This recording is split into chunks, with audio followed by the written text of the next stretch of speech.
राष्ट्रीय महामार्ग क्रमांक 4 वर पुणे ते कोल्हापूर दरम्यान या महामार्गाचे 2 भाग करण्यात आलेत। पुणे ते सातारा आणि सातारा ते कागल।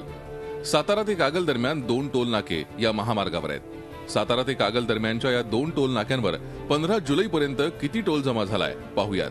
टोल मॉनिटरिंग युनिटनुसार 687 कोटी रुपये, MSRDCने दिलेल्या माहितीनुसार 719 कोटी रुपये आणि नॅशनल हायवे अथॉरिटीने दिलेल्या माहितीनुसार 885 कोटी रुपये जमा झालेत। रस्ता तोच, टोल नाके तेच, कालावधी देखील सारखाच, वसूल झालेल्या टोलची आकडेवारी मात्र वेगवेगळी। माहिती देणाऱ्या तीनही संस्था सरकारीच, मग याला टोलचा झोल म्हणायचं नाही तर काय म्हणायचं? 2014 साली सुद्धा MSRDCच्या इन्स्पेक्शन रिपोर्ट मध्ये तेवढाच आकडा आहे। आमचा सवाल आहे, हे असं होऊ शकतं का?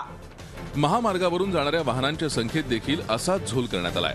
वर्ष 2003 वाहनांची संख्या 20,000, वर्ष 2014 वाहनांची संख्या 20,000, म्हणजे 10 वर्षात वाहनांच्या संख्येत अजिबातच वाढ झालेली नाही। यातील अजून एक मेख अशी की फेब्रुवारी 2015 मध्ये टोलचं नवीन टेंडर निघालं, त्यात मात्र या महामार्गावरून 40,000 वाहनं जात असल्याचा निष्कर्ष काढण्यात आलाय। टेंडर झालं आणि पुन्हा महिन्याभरात वाहनांची संख्या 20,000वर आली। आता बोला, याचंच आणखी एक उदाहरण, सातारा ते कागल दरम्यान दररोज 700 बस आणि ट्रक जातात अशी माहिती अधिकारात देण्यात आली आहे। मात्र एसटीने दिलेल्या अधिकृत आकडेवारीनुसार दिवसभरात 3,400 बस या महामार्गावरून जातात। माल आणि बस वाहतूकदारांच्या संघटनेच्या म्हणण्यानुसार किमान 20,000 ट्रक आणि बस या महामार्गावरून जात असतील। ही इतकी हास्यास्पद फिगर आहे दिलेली, म्हणजे आयदर ही फिगर चुकीची आहे किंवा त्यांनी दिलेली माहिती चुकीची आहे। आता आणखी एक झोल, टोलची रक्कम आणि वाहनांची संख्या इतकी कमी असताना टोलमधून सूट असलेली वाहनं आणि अनपेड वाहनांची संख्या मात्र प्रचंड आहे। 2010 ते 2013 या 3 वर्षात पुण्याजवळच्या खेड शिवापूर टोल नाक्यावरून 19 लाख वाहनं अनपेड होती। साताऱ्याजवळच्या आनेवाडी टोल नाक्यावर 20 लाख वाहनं टोल न भरताच गेली। याच कालावधीत या दोन्ही टोल नाक्यांवर 12 लाख वाहनांना सूट दिल्याचं दाखवण्यात आलंय। परत सूट असलेल्या वाहनांची वर्गवारी कायद्यात आहे, मात्र अनपेड असा प्रकारच कायद्यात नाही। तरीही या 40 लाख वाहनांना का टोल आकारण्यात आला नाही, त्याचा बोजा इतर चालकांनी का वाहावा? सरकार किंवा ठेकेदारांना हा भार उचलायला हवा। टोल बंद झाला नाही तरी किमान हा झोल तरी बंद व्हायला हवा। तर एवढे पैसे सरकारकडनं फक्त रस्ते बांधणी आणि रस्ते मेंटेनन्ससाठी गोळा केले जात आहेत, तरी एकही काम सरकार करायला तयार नाही। सगळंच जर प्रायव्हेटनी करायचं असेल तर हे तरी बंद करा किंवा टोल तरी बंद करा। पेट्रोल डिझेलवर लिटर मागे 6 रुपये सेस मधून मिळणारे 45,000 कोटी आणि रोड टॅक्स वाहन मालकांकडून उकळला जातोय। शिवाय टोल नाक्यांवर 60,000 कोटींचं इंधन जळतं, ते वेगळंच। टोल बंद करू आणि टोलचा पोलखोल करू असं आश्वासन देत नवीन सरकार सत्तेत आलं।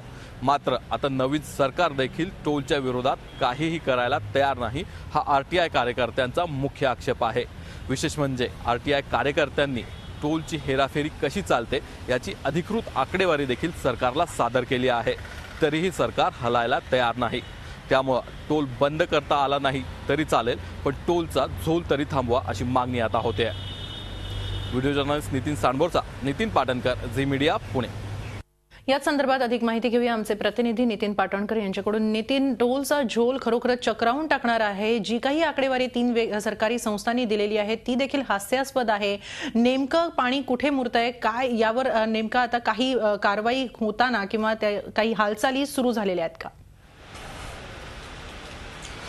हेमाली, ही टोलच्या माध्यमातून जी लूट होती आहे ती वेगवेगळ्या पातळ्यांवरती होते। आपण पाहिलं तर वाहनांची संख्या कमी दाखवली जाते, तिथे एक लूट होते। त्यानंतर टोल रक्कम किती जमा झाली त्याची पण वेगवेगळी आकडेवारी पुढे येते, त्यामुळे तिथेही लूट होते। आणि त्यानंतर जी वाहनं मोफत किंवा एक्झम्प्टेड आहेत अशी वाहनं गेली, त्यांची संख्या पाहिली तर ती मात्र लाखांच्या घरात आहे।